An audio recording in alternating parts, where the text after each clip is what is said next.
All right, YouTube, it's election day, November the 6th, 2012, and I thought I'd present this information to everyone. Proof: Obama refused to call Benghazi terror. CBS covered it up.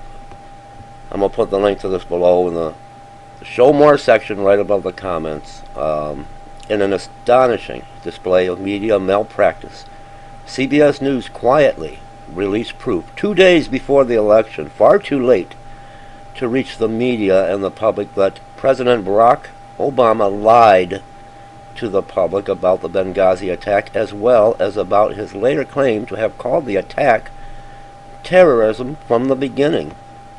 I'll play this video here in a moment. And here's part of the interview. Croft: Mr. President, this morning you went out of your way to avoid the use of the word terrorism in connection with the Libya attack. Do you believe that this was a terrorism attack? Obama: well, it's too early to tell exactly how this came about, what group was involved, but obviously it was an attack on Americans, and we are going to be working with the Libyan government to make sure that we bring these folks to justice one way or the other.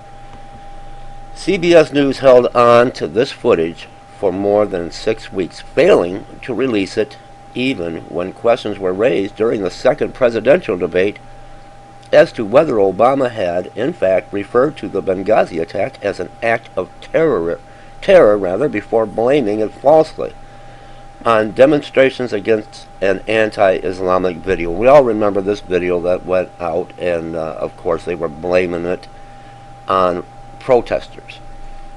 The moderator, CNN's Candy Crowley, interviewed on Obama's behalf, falsely declaring he had indeed called the attack an act of terror in his Rose Garden statement, and created the impression that Romney was wrong.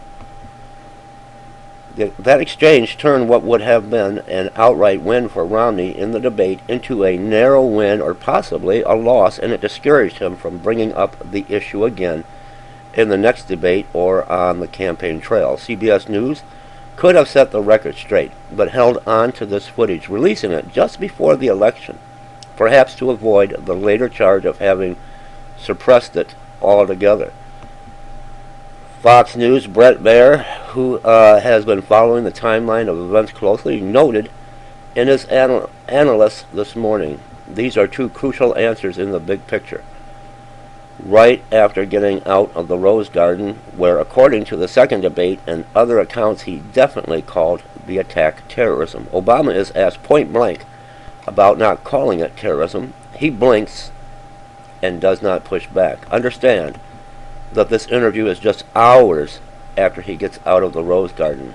How, after this exchange and the CIA explanation of what was being put up the chain in the intel channels, does the ambassador to the United Nations go on the Sunday shows and say what she says about a spontaneous demonstration sparked by that anti-Islam video? And how does the president deliver a speech to the United Nations 13 days later where he references that anti-Islam video 6 times when referring to the attacks in Benghazi? A little bit more here. I'm going to put the link for you, but let's take a listen. Obama, a little bit late now, it's election day, but let me play this video. Refused to call Benghazi terror, and CBS covered it up. Of course, they were using the excuse that it was from this anti-Islam film. Just take a listen for yourself.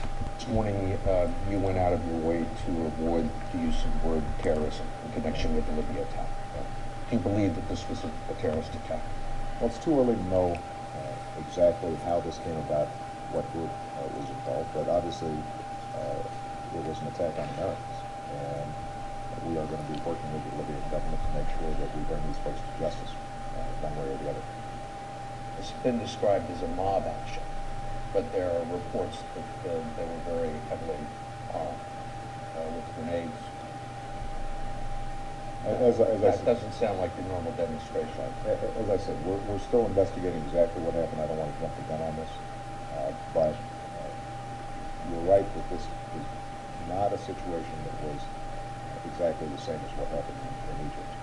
And my suspicion is that there are folks involved in this who were looking. All right, there you have it. And this is released just 2 days before the election. Obama, CBS held on to this for all this time and just released it. Proof Obama refused to call Benghazi terror. CBS covered up. Bringing you the truth, bringing you the news in the end times. And yes, when you look at end time Bible prophecy, we've got to take a look at the big picture, at everything that's going on. 2 days before election, CBS releases this information in this video. Leave me your comments, everyone.